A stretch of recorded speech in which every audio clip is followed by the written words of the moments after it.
हमारे इतिहास में ऐसे कई पौराणिक कथाएं प्रचलित हैं जिनकी स्मृति में त्योहार मनाए जाते हैं। ऐसा ही एक त्योहार फाग यानी होली है। इसे फागुन भी कहते हैं। होलिका दहन से जुड़ी भक्त प्रहलाद की कथा भी है। आइए जानते हैं भक्त प्रहलाद से जुड़ी कथा। हिंदू धार्मिक पौराणिक ग्रंथों में ध्रुव, उपमन्यु, आरुणि, श्रवण कुमार के साथ ही भक्त प्रहलाद जैसे महान बालकों की कथाएं हैं। प्रहलाद की कथा न केवल हिंदू धर्म की एक महत्वपूर्ण कहानी है, बल्कि यह विश्वास और भक्ति की शक्ति को भी दर्शाती है। भक्त प्रहलाद किसके भक्त थे? प्रहलाद कौन थे? इन प्रश्नों के उत्तर हमें भक्त प्रहलाद की अद्भुत कथा में मिलते हैं, जो हिरण्यकशिपु हिरण्यकश्यप के अत्याचारों और भगवान विष्णु के दिव्य हस्तक्षेप की कहानी कहती है। एक समय की बात है, भारत भूमि के प्राचीन इलाकों में एक युवा राजकुमार रहता था, जिसका नाम प्रहलाद था। प्रहलाद कोई साधारण बालक नहीं थे, उनका हृदय ब्रह्मांड के रक्षक भगवान विष्णु के प्रति अटूट भक्ति से भरा हुआ था। हालांकि प्रहलाद के पिता राजा हिरण्यकशिपु उनके ठीक विपरीत थे। राजा को एक वरदान प्राप्त हुआ था जिससे वह लगभग अजेय बन गए थे। उन्हें न तो मनुष्य और न ही पशु द्वारा, न अंदर और न ही बाहर, न दिन में और न ही रात में, और न ही जमीन, पानी या हवा में मारा जा सकता था।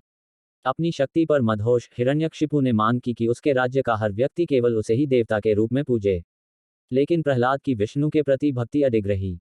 हिरण्यकशिपु ने प्रहलाद की आस्था को डिगाने के लिए हर संभव प्रयास किया। उसने अपने पुत्र को क्रूर दंड दिया, उम्मीद करते हुए कि वह उसकी आत्मा को तोड़ देगा।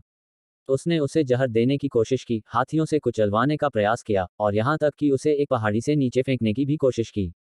लेकिन हर बार प्रहलाद की अटूट आस्था ने उसे बचा लिया, सच्ची भक्ति की शक्ति को प्रदर्शित करते हुए। होलिका दहन की घटना। इन प्रयासों में सबसे कुख्यात घटना होलिका की थी।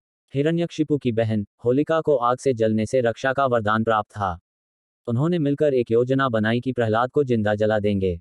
होलिका ने प्रहलाद को अपनी गोद में बैठाकर चिता पर बैठी, अपनी प्रतिरक्षा पर आत्मविश्वास करते हुए। हालांकि उसका वरदान केवल तब काम करता था जब वह अकेले आग में प्रवेश करती। जैसे ही लपटें उठीं, वे प्रहलाद को छोड़ दिया, जबकि होलिका उसी आग में जल गई जिससे वह सोचती थी कि वह बच जाएगी।